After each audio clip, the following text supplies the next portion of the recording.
Agora, se a gente for observar assim, nesse período em que Friburgo consolidou esse complexo industrial, se eu não me engano, se eu coloco entre 1911 e 1935, a gente já tinha assim, 1935 a gente já tinha assim um grande complexo industrial estabelecido em Friburgo. Em termos de país, em termos de comparação com outras cidades, eu acho que Friburgo foi muito assim, tinha uma estrutura pesada de indústria, não? Sem dúvida nenhuma. Se a gente for comparar... É muito significativo isso. Por isso eu acho que também foi significativa a derrocada desse parque industrial, dessa grande indústria em Friburgo, né? Eu acho que tem um significado muito grande, no final do século XX, quando essas indústrias começam a fechar suas portas, né? Começar pela Ipu. Consequentemente, ela vai ter um impacto também. Agora, essa questão, isso provocou também uma migração muito grande para Friburgo por conta desses empregos, né? Na indústria, dessa região, inclusive essa região de Cantagalo, que era uma região mais próspera, né? A indústria inchou Friburgo, né? Sem dúvida. Friburgo não estava preparada, né? Eles não pensaram nisso, continua inchando, né? Continua inchando, né?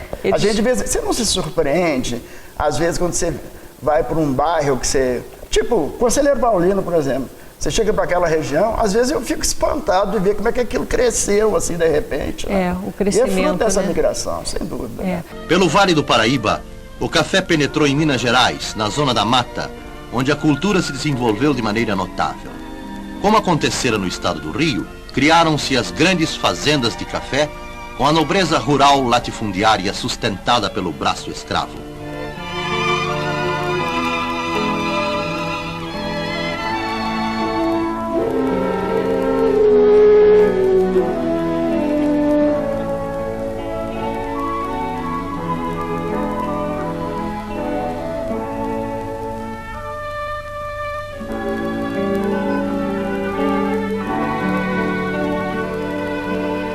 O fim da escravidão e o esgotamento das terras leva quase todos os barões do café do centro-norte fluminense à falência ou à mudança de atividade.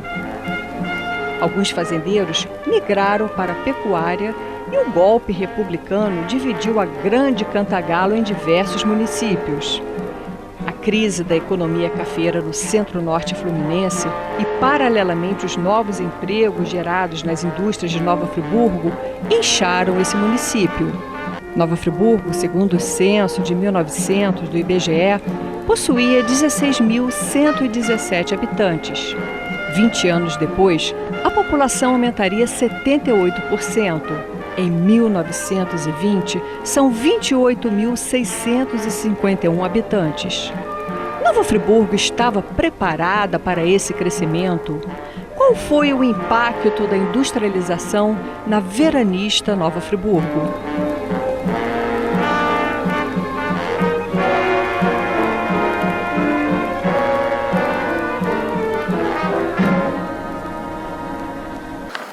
Realmente o impacto foi uma urbanização rápida, né, acelerada e sem nenhum planejamento. Né? O fato é que as autoridades políticas, né, os governantes, naquele período que vai desde o momento da instalação das primeiras fábricas, né, nos anos 10,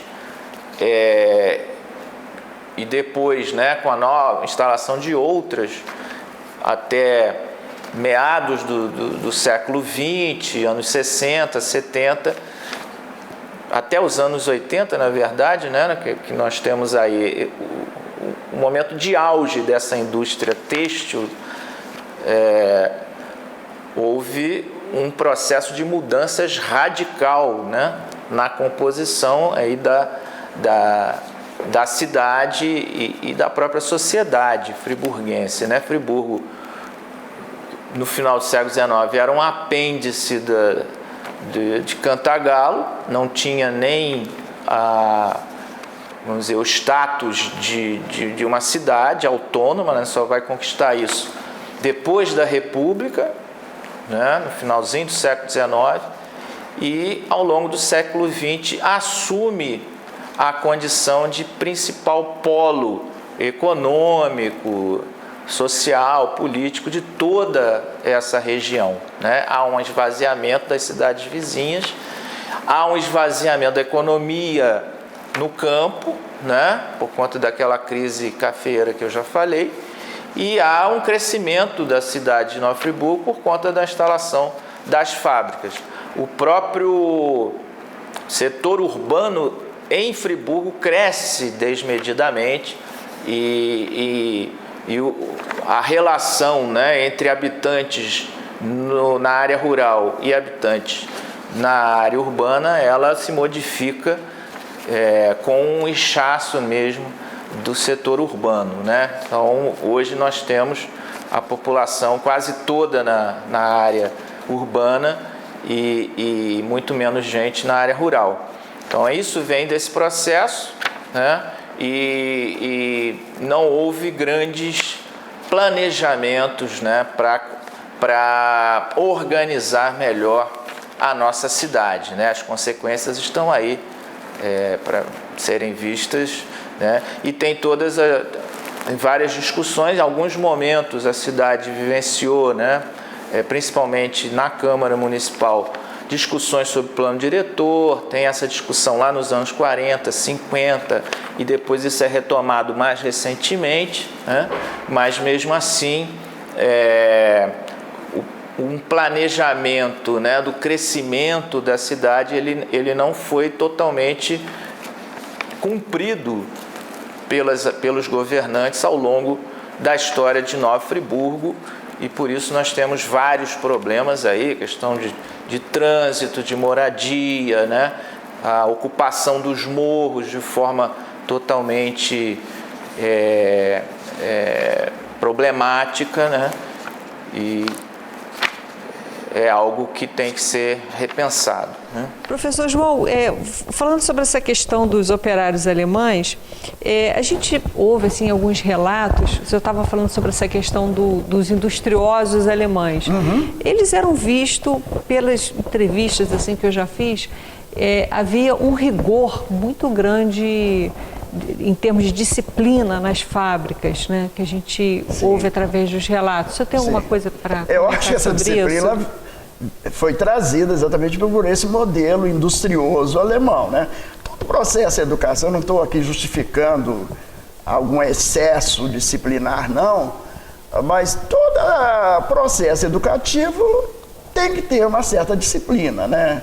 Se a gente pega alguns comentários de antigos operários das fábricas aí, eles comentam coisas tipo assim, acho que na Ipu, na hora da refeição, quando os operários iam para o refeitório, um dos diretores ficava na porta do refeitório e quando o indivíduo ia entrar para preparar seu prato ali, ele dizia: já lavou suas mãos? Ah, não. Então vai ali primeiro, lava as mãos, para depois...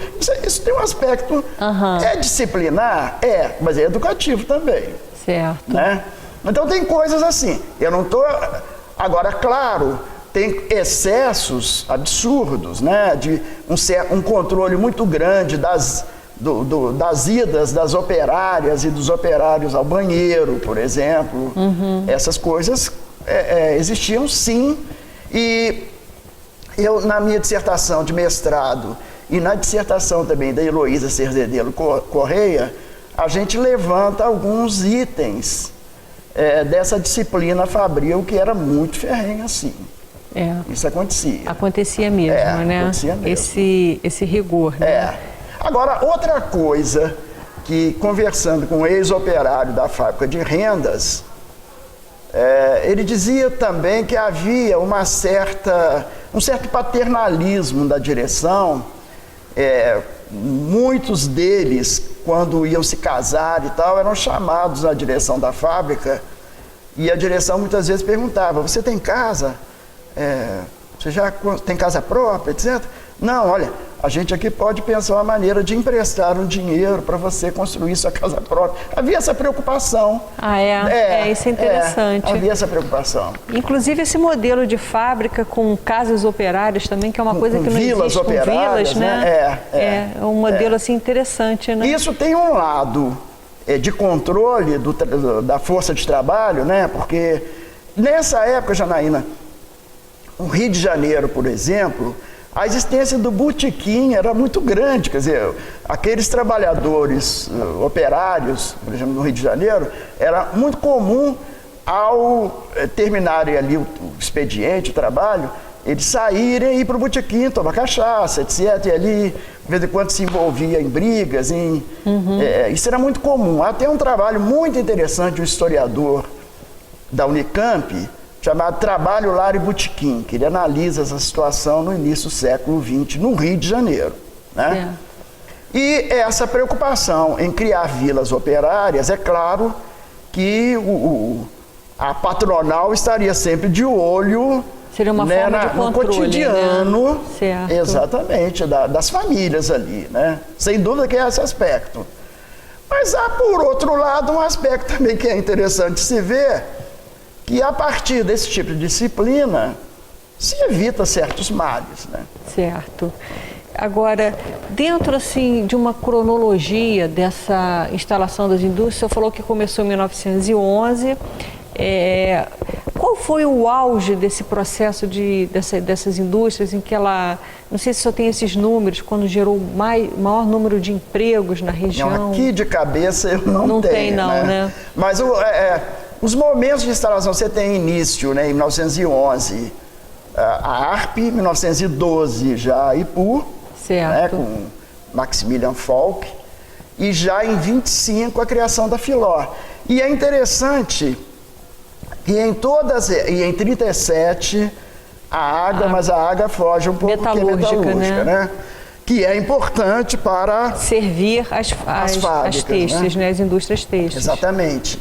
Agora, em todas essas empresas, o ARP é um acionista. Em todas elas. Em todas elas, né? Certo. Em todas elas. Então você vê a presença dele em todas elas. Né? Agora, com essas indústrias instaladas aqui em Friburgo, o senhor acha que o movimento sindical foi expressivo? O senhor considera expressivo o movimento sindical? Acho que sim. Né? Você já tem, porque antes das indústrias, a gente não pode esquecer que havia um certo movimento de trabalhadores na cidade em torno da companhia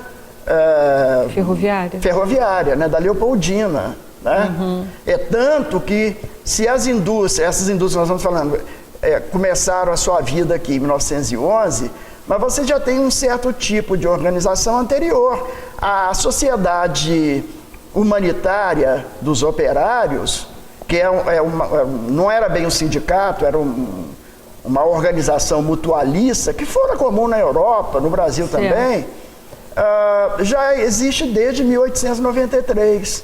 E, a princípio, congregava essencialmente trabalhadores da ferrovia. Certo. Então, da ferrovia a gente passou para essas indústrias. Exato. Então, você acha que foi significativo esse movimento sindical? Sim, você já consegue perceber a existência de greves.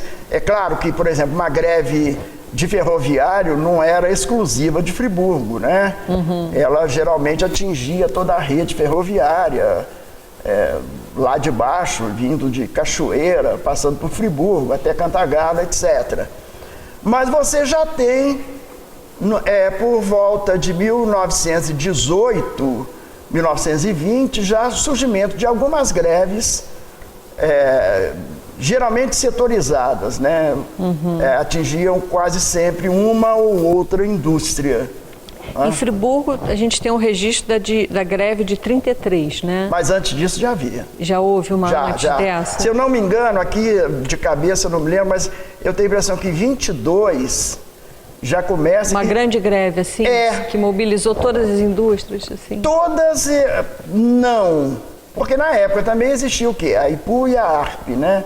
A Filó ainda não existia. Tá. Mas já se colocava a questão da diferenciação salarial entre o trabalhador alemão e o trabalhador nacional brasileiro, né? Sim. O salário do alemão era sempre dito nas reivindicações que era superior ao do trabalhador brasileiro. Eu comentei isso com o senhor Richard Rins, ele disse que a mão de obra alemã era especializada, então por isso ele teria que ganhar mais, porque eram pessoas que, né, que lidavam com uma máquina assim, mais sofisticada, né? Ele argumentou isso, que eu perguntei sobre essa questão da diferença, né, salarial. Agora, essa greve de 33, eu estou falando porque ela teve talvez um destaque maior, teve uma repressão e parece que morreu um operário, Licínio Teixeira, que acabou virando o nome de um CIEP, né? Isso. O senhor gostaria de fazer alguma colocação sobre esse episódio? Não, esse momento é um momento já, em termos de crescimento do movimento sindical no Brasil, né, bastante expressivo, né? Você já tem Vargas no poder, né? Você teve nos anos 10, anos 20, todo um avanço do movimento anarco-sindicalista, né? Certo. E nos anos 30, a grande influência da Revolução Soviética, que vai direcionar, sem dúvida nenhuma, a formação sindical no Brasil e especificamente aqui em Nova Friburgo. Há muitos anos atrás eu entrevistei o Costinha, que foi uma das grandes lideranças do sindicato têxtil de Friburgo, né? E realmente essa greve tem um destaque maior do que as outras, sem dúvida. Agora, desculpe, Janaína, outra coisa, nessas greves que eu estou falando, que existiram a partir de 1918, 22, se eu não me engano, em 26, tem já uma na Filó, além dessa questão do pagamento ao trabalhador de origem alemã, a gente tem uma questão também que está sempre colocada nisso aí, a questão eles chamam de acaristia, né? O crescimento, né, dos preços de produtos básicos dessa população operária e que os salários não acompanhavam, né?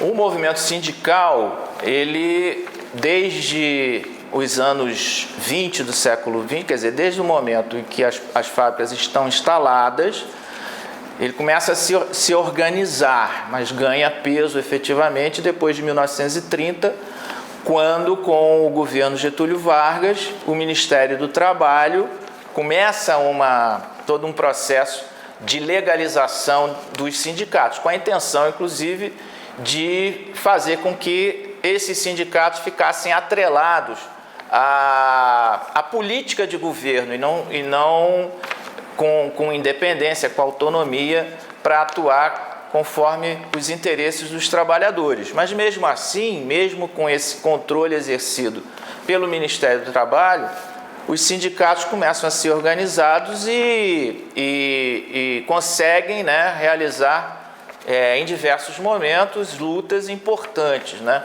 Então essa greve de 33, que eu já me referi a ela foi um momento de grande participação dos trabalhadores na cidade, e não só dos trabalhadores da fábrica de rendas ARP, né, como eu tinha falado, mas que envolveu também os trabalhadores das outras indústrias.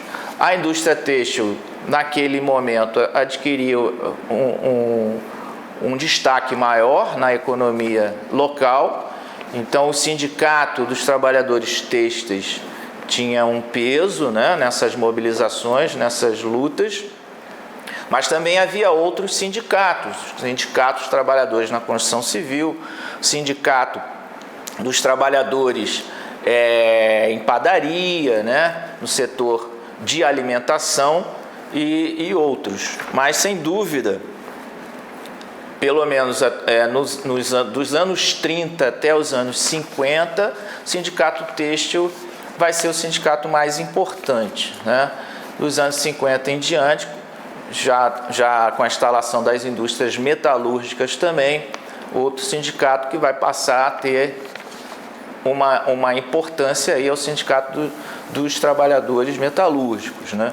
Então, no século XX, quando os trabalhadores tiveram liberdade para agir, né? Lembrar que houve períodos de ditadura, né? A ditadura do Estado Novo entre 1937 e 1945, depois a ditadura militar instalada em 1964, que só na década de 80 começa a sofrer, né, um processo aí de transição para a legalidade democrática. Então, nesses períodos de legalidade, de maior liberdade, houve grandes lutas, mobilizações, greves, né? Houve essas greves que eu falei no início da década de 30, mas com a ditadura do Estado Novo, os trabalhadores ficaram impedidos de se manifestar. De 45 até o início da década de 60, novas greves vão mobilizar, vão acontecer na cidade, né? Aí, nesse período, a fábrica Filó, né, vai ter uma movimentação maior, com lideranças ali importantes se destacando, como é o caso do Arquimedes de Brito, né? E com a ditadura instalada a partir de 64, só nos anos 80 que a gente tem a retomada aí do movimento sindical. Então, nesses períodos aí, sem dúvida, o movimento operário, o movimento sindical teve uma participação importante na história política, né, da nossa cidade. Essa greve, então, de 33, ela foi muito marcante na vida da cidade, né? Houve uma grande participação dos trabalhadores e houve uma repressão também muito forte, né? A polícia de Niterói é que foi chamada para colocar ordem aqui em Friburgo e isso se deu, então, com repressão, né? Com muita violência. Os trabalhadores se reuniram na praça ali do Paissandu, estavam fazendo um ato público, uma manifestação, apresentando as suas reivindicações, né, as razões pelas quais estavam fazendo aquela greve, e a polícia chegou e começou a atirar, segundo a entrevista que eu colhi com um dos líderes desse movimento, que foi o operário Francisco de Assis Bravo, que nem era do setor têxtil, né? Ele durante muitos anos foi presidente do Sindicato dos Trabalhadores na Construção Civil. Naquele momento, as categorias se irmanaram, né, no apoio a essa greve. Segundo Chico Bravo, a polícia veio atirando para o chão para dispersar os manifestantes e os estilhaços, né, do paralelepípedo atingiram o coração do Licínio Teixeira, né, que era um operário que estava fazendo a greve, mas nem era uma liderança importante do movimento. De qualquer forma, esse operário ele foi vitimado, né, pela repressão policial. E depois, durante o governo do Leonel Brizola, houve um movimento na cidade, né, para que o CIEP de Olaria recebesse o nome do Licínio Teixeira. Então, por conta disso, que o CIEP tem esse nome que homenageia um operário que participava, né, de uma luta aí por direitos e que foi morto na repressão policial aquele movimento. Agora, o Richard Rins, entrevistando ele me disse que toda vez que tinha um problema envolvendo operários na fábrica, ele recorria ao sanatório naval, porque ele falou que na época não havia polícia em Friburgo, uma força policial para poder controlar esse tipo de situação. Qual o papel que o senhor acha que o sanatório naval teve nesse período dessas greves? Olha, nesse período e em outros períodos, eu acho que sempre teve, assim, desculpe eu dizer, mas um papel muito antipático na cidade, né? Até hoje, eu não sei se essa fama é justificável, eu não tenho dados assim mais concretos, mas acontece que o sanatório, quando eu me mudei para Friburgo, em 1975, portanto, quando eu vim trabalhar em Friburgo, mudei em 77, mas em plena ditadura militar, o sanatório era sempre visto assim como uma ameaça constante a qualquer movimento de trabalhador na cidade. Então eu acho que se ele não exerceu isso efetivamente, sabe? Ele me disse mas que funcionou, pairou no ar. Né? Ele recorria ao sanatório naval, ele me disse isso, que ligava para o sanatório naval quando havia problemas envolvendo greves, manifestações de operários. Por isso que eu fico imaginando o papel do sanatório naval, assim, no sentido de ter coibido um pouquinho essas greves. É engraçado, você está me fazendo lembrar de um momento, em 1979, nós, professores da rede estadual, nós entramos em greve, era uma greve estadual, e Friburgo participou ativamente dessa greve. E eu era da direção aí, a época era a CEP, né? Não era sindicato. E eu me lembro muito de pessoas que... Nós tínhamos uma sede, o sindicato ali na Rua Baronesa, do CEP, né? Era na rua... A princípio foi no Simpro, depois a gente foi obrigado a sair e tal, arrumamos uma casa ali no início da Rua Baronesa. E constantemente apareciam pessoas, professoras,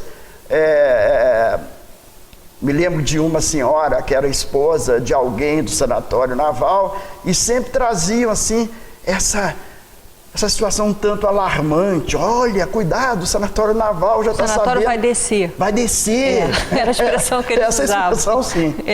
E uma vez, Janaína, fica difícil também eu comentar isso, mas há muitos anos atrás, lá pelos anos 80, um professor conhecido nosso, que fez história também, ele entrevistou, na época, o Heródoto Bento de Mello.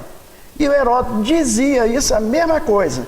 E que quando, por exemplo, ali, se eu não me engano, ali na galeria ali do antigo Cinema São José, como é que chama aquela galeria? Esqueci o nome. Tem o edifício Tânia e o edifício São José ali.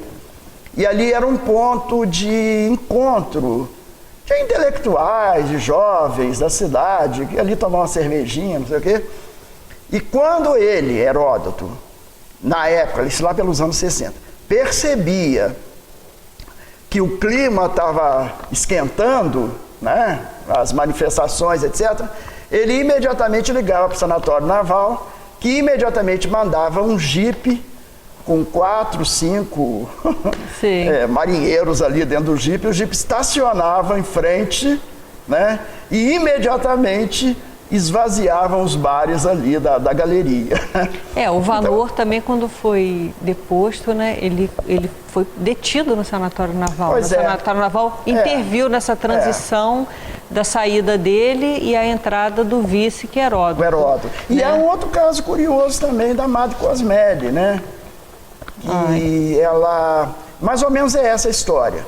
Ela, num problema interno aí da ordem, que ela era uma figura muito querida por alunos enfim, pessoas que conviviam ali na faculdade, Santa Doroteia. Ela foi a criadora da faculdade, mas houve uma questão interna da ordem que obrigou a sair daqui e ir embora para São Paulo, né?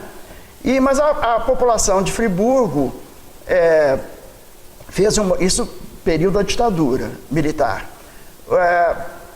Esse pessoal se reuniu, começou a pressionar a ordem, né, que era sediada em São Paulo, e eles resolveram então recuar nessa decisão e mandaram ela de volta.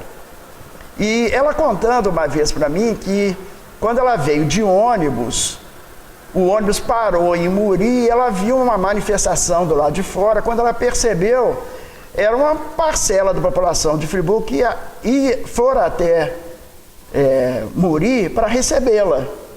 E fizeram ela descer do ônibus e trouxeram ela triunfalmente até a faculdade. Muito bem, a partir daí ela começou a ser visada pelo sanatório. E ela foi chamada a depor no Sanatório Naval. Ela disse que um dia tinha saído para fazer uma compra de mercado. Quando voltou, tinha um jipe parado em frente à faculdade e ela não sabia de nada, entrou com as compras e tal. Tinha alguns elementos ali esperando por ela e convidando gentilmente a depor no Sanatório Naval. Então, eles funcionaram sim. Eu acho que o sanatório exerceu sempre uma... Foi assim, teve um papel assim meio que garantidor da ordem, né, de Friburgo, né? A gente percebe isso pelas declarações, né? A gente ouve isso sim. E interessante, né? Vamos supor que a gente vê a questão do ABC que gerou assim líderes, né, políticos, e Friburgo, na composição da Câmara, no Executivo, a gente nunca viu o PT, né, já que você está falando dessa questão do movimento sindical ter sido expressivo, no campo político a gente não vê assim uma representação, né? Não fecha, não vê uma representação. Tirando o Edil que foi, mas o Edil era carteiro, ele não era operário, né? O Edil foi o único vereador eleito pelo PT naquela época. Então a gente não pode assim dizer que essa expressividade do movimento sindical acabou, né, traduzindo num líder político, alguma coisa nesse sentido, né? Friburgo não gerou essa liderança. Hoje você tem o Cláudio Damião, que é do PT, né? Sim, mas a gente já está falando do momento atual. Digo naquela época, até a época do auge dessas indústrias. E eu posso te dizer, a cavaleiro, essa situação toda, porque eu fui o primeiro presidente do PT de Friburgo, né? Eu sou um dos criadores do PT aqui, e realmente era uma dificuldade muito grande, a gente não conseguia atrair. O PT, na época da sua criação, muitas pessoas, com a intenção de denegrir o partido, chamavam de PP, Partido dos Professores, porque se em São Paulo o ABC, né, o movimento sindical do ABC, teria sido gerador do PT, aqui em Friburgo foi o movimento de professores. Já que a gente está lidando assim, com um grande complexo industrial, com uma quantidade enorme de operários, né? A gente não vê isso refletir na política, né? Não tem mesmo. Por isso que eu boto o Sanatório Naval como talvez um inibidor disso, não sei, né? É possível. Então, a gente teve na época, depois até se tornou vereador pelo PDT, mas ele chegou a militar no PT, o Alvir Macedo. Esse Alvir Macedo foi presidente do Sindicato Metalúrgico de Friburgo. E se tornou vereador, se eu não me engano, em 2 mandatos, pelo PDT, não pelo PT. Certo. Ele saiu do PT e foi PDT e se tornou vereador lá. Certo. Bom, então Friburgo inchou, a gente tem o Rico até coloca no trabalho dele, né, que Friburgo em 1900 tinha 16.117 habitantes e em 1920, 28.651, né? Quer dizer, o senhor falou da questão do Gaudiano do Vale, industrializou, mas a gente vê que não teve uma política, né, de infraestrutura urbana para poder receber essa população imigrante. Que há um debate muito interessante na imprensa da época, no início dos anos 20, quando a ocasião da primeira eleição para prefeito de Friburgo, e que vão se enfrentar duas lideranças, vamos dizer. De um lado, o Gaudiano do Vale, cuja formação era de médico, né? E de outro, o engenheiro Gustavo Lira. E você vê no discurso dos dois, você vê assim, o posicionamento do médico, que falava muito assim, em higienizar, que a cidade era uma cidade mal cheirosa, com animais andando pelas ruas e criando mau cheiro, etc., pela cidade. O outro não, o Gustavo Lira, o discurso dele é todo no sentido de criar um ordenamento na cidade, né? calçadas ordenadas, que é a visão do engenheiro. Né? É interessante esse debate. No caso, essa questão, eu queria que o senhor analisasse um pouquinho essa questão desse impacto das indústrias numa cidade que antes era uma cidade de turismo, né?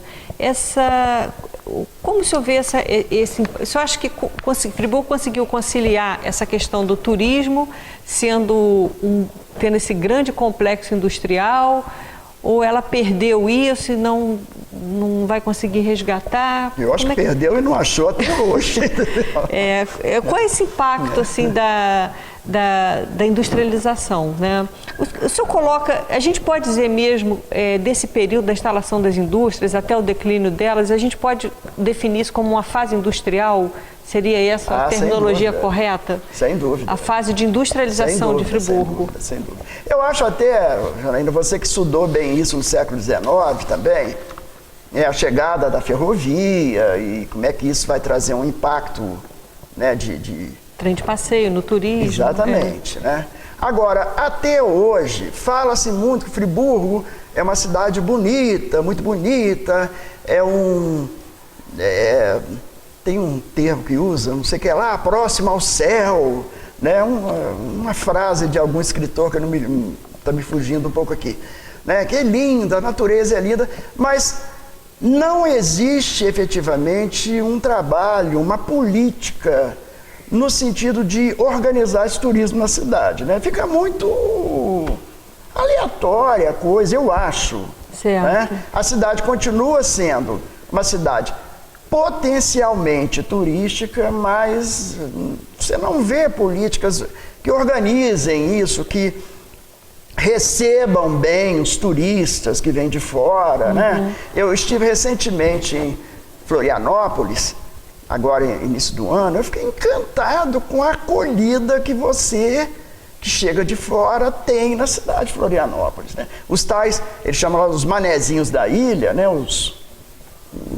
As minhocas da terra ali, né? Os habitantes, eles têm assim uma educação no recebimento, e eu acho que isso jamais é natural, isso tem que ser trabalhado. Aí você tem que juntar a educação, tem que juntar a cultura da cidade, etc., para no sentido de formar uma cultura municipal de acolhimento desse turista aqui na cidade.